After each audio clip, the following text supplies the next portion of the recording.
Salut tout le monde, c'est Béatrice, j'espère que vous allez bien.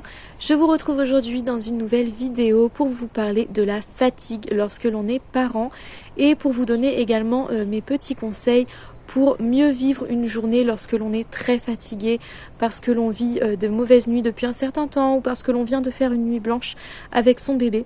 J'ai vécu ça dans la nuit de lundi à mardi. Mon petit Zoé ne dormait pas à minuit et demi. Et il s'est réveillé à 4 heures du matin en pleurs, il a fallu qu'on le berce, qu'on se relève du coup. Et ça c'était pas facile, d'autant qu'il nous a pas trop habitués à ça, à part le premier mois où il s'endormait très tard. Mais c'est plutôt un bon dormeur, généralement une fois qu'il dort la nuit, il dort très bien, il gigote un peu pour téter une ou deux fois, mais ça nous réveille pas plus que ça. Et du coup c'est d'autant plus difficile je trouve de se relever pour le bercer et de tenir bon moralement, de pas craquer, de pas s'énerver parce que voilà, il nous a pas habitués à ça. Et donc le corps le vit, le corps et le cerveau vivent un peu ces réveils comme une agression quoi.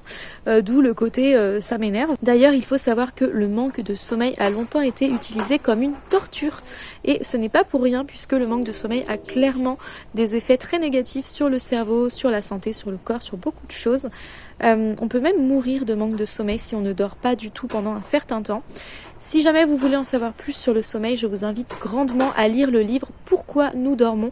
Je crois qu'il a été écrit par Mathieu quelque chose. Je l'ai prêté à mon père là, donc je ne peux pas vous le montrer tout de suite. Si j'y pense, je mettrai la référence en barre d'infos. Comme je vous l'ai dit, je vais vous donner mes conseils pour survivre un petit peu à la fatigue lorsque l'on est parent. Voilà, qu'est-ce qu'on peut faire pour se redonner des forces, pouvoir essayer de récupérer un petit peu après une mauvaise nuit et pouvoir tout simplement vivre sa journée avec tout ce que ça implique, tout ce que l'on a à faire en tant que parent, en tant que personne dans une journée. Pour essayer de se sentir bien malgré le manque de sommeil. Mais je vais aussi vous donner mes conseils pour ne pas craquer. Parce que je ne sais pas vous, mais pour moi, ce qu'il y a de plus difficile dans la maternité, dans la parentalité, ce n'est pas la grossesse, ni même l'accouchement, ni l'allaitement. Pour moi, le plus dur, c'est vraiment le manque de sommeil. Là-dessus, on peut être tous différents parce qu'on n'a pas tous les mêmes besoins en sommeil. Certains vont pouvoir se contenter de 6 heures beaucoup plus facilement que d'autres. Pour d'autres personnes, il faut minimum 8 heures, sinon c'est vraiment horrible. Moi, je me situe un peu entre les deux. On va dire que 6 heures, ce serait plutôt mon minimum vital. Sinon, le lendemain, c'est vraiment très, très, très, très dur. Mais si je peux avoir 7 ou 8 heures, c'est beaucoup mieux. Et si je peux dépasser, il n'y a pas de souci. Mais ça, faut pas trop rêver. Donc comment faire pour ne pas craquer? Parce que du coup, lorsque l'on manque de sommeil, on est beaucoup plus irritable. Comme je vous l'ai dit, ça a vraiment un impact sur le cerveau et sur le corps. C'est pas juste la personne qui est pas très sympa ou qui est un peu trop sensible. Non, c'est vraiment, c'est réel. Je veux dire, la difficulté du manque de sommeil est bien réelle. Et du coup, ça peut être difficile de pas craquer, voilà, de pas s'énerver sur son bébé, de pas être tenté de le laisser pleurer pour pouvoir aller dormir. Ça peut être vraiment très très dur. Je pense qu'on a toutes déjà crié dans un coussin ou tapé dans un coussin. Ici, clairement, le coussin d'allaitement, c'est devenu le punching ball lorsque on est très fatigué, que Zoé ne dort toujours pas et qu'on a juste envie de casser quelque chose parce qu'on est trop énervé. Au bout d'un moment, ça agace, quoi, ça énerve d'être obligé de lutter alors qu'on est très fatigué. On sait que là, si on ferme les yeux, on va s'endormir direct, mais on est obligé de lutter parce que notre bébé ne dort pas encore, voire même il pleure, il a besoin qu'on l'aide à s'endormir. Donc c'est parfois moralement très très difficile et du coup voilà, le fait de pouvoir taper dans quelque chose, des fois ça soulage sur l'instant et vaudra toujours mieux cogner sur un coussin que sur un bébé, n'est-ce pas? Donc voilà, ça c'est humain, je tenais à le dire parce que j'ai parlé de tout ça sur Instagram tout récemment là et vous avez été plusieurs à me dire ça fait du bien que tu en parles parce que quand on regarde tes vidéos on a l'impression parfois que tu es une maman parfaite, que tu es toujours zen, que tu es toujours sous contrôle quoi, que tu gardes toujours ton sang-froid alors que pas du tout. Ça m'arrive complètement d'avoir des moments où c'est trop dur quoi, où j'ai besoin de taper dans le coussin d'allaitement parce que c'est compliqué, parce que ça me tend. Parfois j'ai besoin d'aller crier dans un coussin ou de dire des gros mots clairement parce que voilà, il y a des fois où on n'en peut plus quoi. Donc qu'est-ce qu'on peut faire du coup pour éviter que ces moments-là n'arrivent? Parce que clairement en général quand on en vient à taper dans le coussin ou à crier dans le coussin ou autre, c'est qu'on est quand même arrivé à un sacré niveau d'énervement. Donc comment on peut faire pour éviter d'atteindre justement ce niveau, pour essayer de rester un peu plus bas. Moi ce que j'ai fait là récemment, c'est que j'ai décidé que le soir maintenant, quand Zoé n'arrive pas à s'endormir, ou alors en pleine nuit, quand il n'arrive plus à s'endormir, je vais essayer de faire quelque chose d'agréable pour moi, en même temps que je lui offre ma présence, éventuellement une tétée ou des bercements.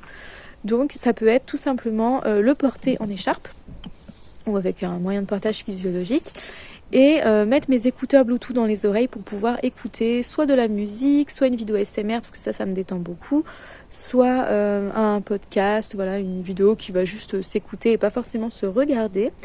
Et du coup je vais faire les 100 pas avec bébé tout en écoutant quelque chose. Ça peut être aussi tout simplement lui donner la tétée, donc soit assise dans le canapé, soit en le berçant, parce que parfois il a besoin de tétée tout en étant bercé.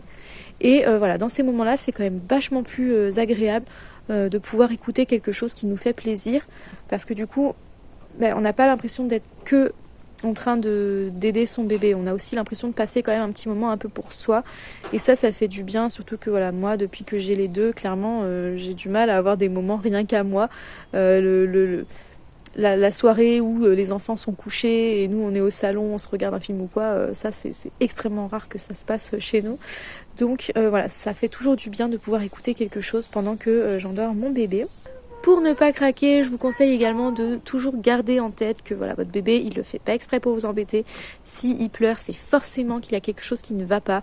Il a mal quelque part, ou alors il est trop fatigué, ou alors il a faim, ou alors il a un peu chaud, il a un peu froid, il a un peu de fièvre. Ça peut être plein de choses, mais c'est pas pour vous embêter, c'est pas pour le plaisir de vous faire relever. Même si des fois c'est tentant de se dire punaise mais qu'est-ce qu'il est pénible celui-là, mais en fait non, il est pas pénible, il est juste pas bien. Donc voilà, ça faut bien le garder en tête pour pas nourrir une espèce de rancœur contre son propre enfant. Et également garder en tête que on n'est pas seul à vivre ça, tous les parents vont être confrontés à ça à un moment ou à un autre, et c'est vrai que ça fait du bien de l'entendre lorsque ça va pas, donc ne pas hésiter à faire un petit message à une copine, à une cousine. Moi, je vous fais des messages à vous parfois sur Instagram pour vous dire oh là cette journée elle était dure, ou cette nuit-là qu'est-ce que j'étais crevée. Et ça fait du bien d'entendre d'autres parents nous dire que voilà, eux aussi ils vivent ça. On se sent moins seul. Quand on a beau le savoir, ça fait du bien de l'entendre parfois. Je vous conseille également de souffler un grand coup, faire attention à votre respiration. Fermer les yeux éventuellement, vous rappeler d'un bon moment, ça aussi c'est quelque chose qui m'aide beaucoup. Alors ça c'est plus pour le coup lorsque je suis fatiguée moralement parce que Dana crie ou pleurniche ou voilà. C'est plus lorsque je suis agacée et fatiguée moralement que je vais vraiment essayer de me souvenir d'un très bon moment, par exemple d'un fou rire qu'on a eu elle et moi, ou d'un petit mot adorable qu'elle m'a dit, d'un je t'aime qu'elle a prononcé, d'une petite caresse qu'elle aurait faite sur ma joue un autre jour. Voilà, vraiment se rappeler d'un moment très doux, très agréable avec son enfant, ça peut vraiment faire du bien dans les moments où on le trouve moins agréable parce qu'il pleure ou parce qu'il crie, parce qu'il râle et tout. Voilà, donc ça c'est plus mes petits conseils pour ne pas craquer. Ah oui, et un autre conseil important d'ailleurs, c'est de sortir. Alors je le ferai peut-être pas en pleine nuit, d'autant que ça ferait aboyer les chiens, parce que nous on a des chiens, donc s'ils me voient sortir en pleine nuit, ils vont aboyer. Mais en journée par exemple, lorsque c'est difficile, lorsque bébé râle beaucoup, ça fait du bien à tout le monde de sortir. D'abord à bébé, moi j'ai remarqué que les stimuli extérieurs lui faisaient vraiment beaucoup de bien, souvent ça l'apaise. Souvent lorsqu'il pleurniche ou il râle à la maison, je vais dans le jardin et ça va tout de suite mieux, et souvent il s'arrête tout de suite, ou alors ça va s'atténuer et petit à petit il va commencer à regarder un peu partout, et puis voilà, ça lui change les idées, et donc on n'est plus dans ce moment vraiment pénible de pleurs. Et puis à moi ça me fait du bien aussi, parce que du coup je prends de l'air frais, je vois autre chose, j'entends les oiseaux, on a plein d'oiseaux dans le jardin, c'est trop agréable. Je vois mon joli saule pleureur, enfin bref. Ça fait vraiment beaucoup de bien à tout le monde, et ça c'est quelque chose de très important qui peut être vraiment salvateur. Autre petit conseil, encore une fois, pour ne pas craquer lorsque c'est difficile, comme je vous l'ai dit, ça peut faire du bien d'écouter quelque chose, donc mettre de la musique par exemple, mais on peut aussi, au lieu de juste l'écouter dans ses écouteurs, mettre de la musique pour tout le monde. Alors je le ferai peut-être pas en pleine nuit, mais en journée par exemple, lorsque c'est compliqué, ça va m'arriver de mettre de la musique Et en général ça apaise les tensions, ça occupe les enfants parce que du coup ils écoutent quelque chose et donc ça leur change les idées. S'ils étaient en train de râler ou de pleurer, ça peut les apaiser et les faire passer à autre chose. Voilà, donc ça c'est pour ne pas craquer. Mais certains des conseils que je viens de vous donner pour ne pas craquer lorsque ça devient difficile, ça peut également être des conseils pour vous aider à mieux vivre une journée où vous êtes fatigué, à mieux vous reposer, que ce soit physiquement, moralement, mentalement, etc. Ça peut vous aider à vous reposer et ça peut aussi tout simplement vous redonner un peu d'énergie lorsque malheureusement votre nuit ne vous en a pas donné assez pour la journée. Donc moi ce que j'ai fait le mardi après la nuit bien pourrie qu'on avait eue, c'est que déjà j'ai fait très attention à ce que je mangeais. Bon ça il faudrait y faire toujours attention. D'ailleurs les conseils que je vais vous donner pour survivre à une journée difficile ou à une journée où on est très fatigué s'appliquent de toute façon de manière générale pour rester en bonne santé et en forme. Mais voilà, ces jours-là c'est encore plus important de bien se nourrir. Donc par exemple le matin, j'essaie de manger protéiné parce que si on mange trop sucré dès le matin, on va avoir des pics d'hypoglycémie plus tard et ça va nous entraîner sur une journée où on va avoir envie de beaucoup de choses sucrées. Alors que si on commence bien la journée avec des protéines, on a moins ce risque-là. Du coup, moi, le matin, je mange un œuf. Ce matin-là, j'avais mangé également des myrtilles et un tout petit peu de pain aux céréales pour saucer le jaune d'œuf. Voilà, donc ça, c'est de quoi faire le plein d'énergie. Ensuite, le midi, j'avais mangé du poisson cru, donc du saumon cru avec de l'avocat, un tout petit peu de sauce soja salée. Et c'est tout. Et donc pourquoi du poisson cru? Tout simplement parce que c'est très riche en nutriments, c'est très riche en bons gras. Et le gras c'est extrêmement important pour le cerveau. L'avocat aussi c'était pour les bonnes graisses. Et puis c'est aussi tout simplement parce que du coup j'avais pas besoin de cuisiner. J'ai seulement eu besoin de couper mon avocat en deux, d'enlever le noyau, de couper le saumon en petites tranches. Et c'est tout, le repas était prêt. D'ailleurs, on a mangé dans la même assiette, Dana et moi, ce jour-là, parce que quand on est très très fatigué, on n'a sûrement pas envie de faire beaucoup de vaisselle. Moi, j'ai pas de lave-vaisselle, donc c'est tout à la main.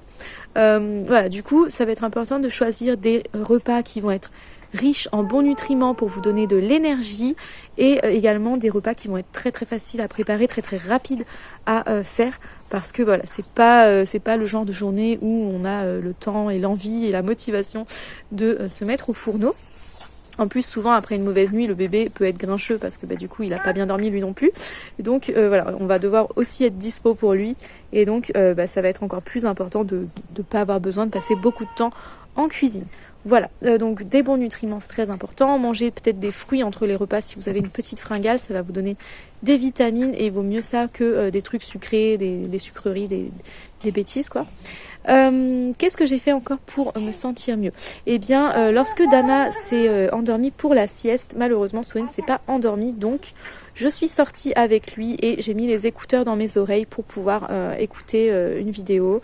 J'ai également pris, c'est pas des haltères, c'est des kettlebells, un truc comme ça, je sais plus comment ça s'appelle. J'ai pris ça pour pouvoir remuscler un peu mes bras et mon dos. Parce que voilà, ça m'occupait. En plus, je pouvais me mettre juste au-dessus de bébé. Je l'avais posé sur le coussin d'un transat comme ça là. Il était allongé par terre dehors là-dessus. Et moi, j'étais au-dessus de lui. Je pouvais lui faire des sourires, lui parler. En même temps, j'écoutais ma vidéo. Je faisais un peu de renforcement musculaire. Et en fait ça fait du bien parce que bon déjà on reste un petit peu active. En fait le piège c'est aussi de vouloir trop se reposer, s'asseoir et tout lorsque son bébé lui n'est pas prêt à dormir parce que du coup c'est très frustrant. Nous on a envie mais on peut pas. Donc si je reste debout et dehors, de toute façon je peux pas m'endormir parce que je suis debout et dehors. Donc c'est un peu moins frustrant. Et en plus de ça on a la fierté de se dire ah j'ai fait un peu de sport aujourd'hui, c'est bien quoi. Je suis pas restée comme une larve parce que clairement quand on est épuisé on a l'impression d'être une larve. Donc le fait de se forcer un petit peu à faire quelque chose, à aller marcher par exemple, ou à voilà, faire un petit peu d'exercice physique. Moi j'ai fait un petit peu de pompe, un petit peu de squat, des trucs comme ça. Ça fait du bien parce qu'on a la satisfaction et la fierté de se dire que j'ai pas été un mollusque aujourd'hui, malgré la fatigue, je l'ai fait. Et en plus de ça, voilà, le fait de bouger, ça on dirait pas, mais ça donne un peu d'énergie aussi, ça rebooste quoi. Donc ça fait du bien. Ensuite, bébé s'est un petit peu endormi lorsqu'il a tété dans le canapé avec moi. Donc je me suis allongée à côté de lui pour qu'il puisse continuer de téter parce qu'il n'avait pas fini. J'ai gardé mes écouteurs et j'ai écouté de la ASMR pour pouvoir essayer de m'endormir.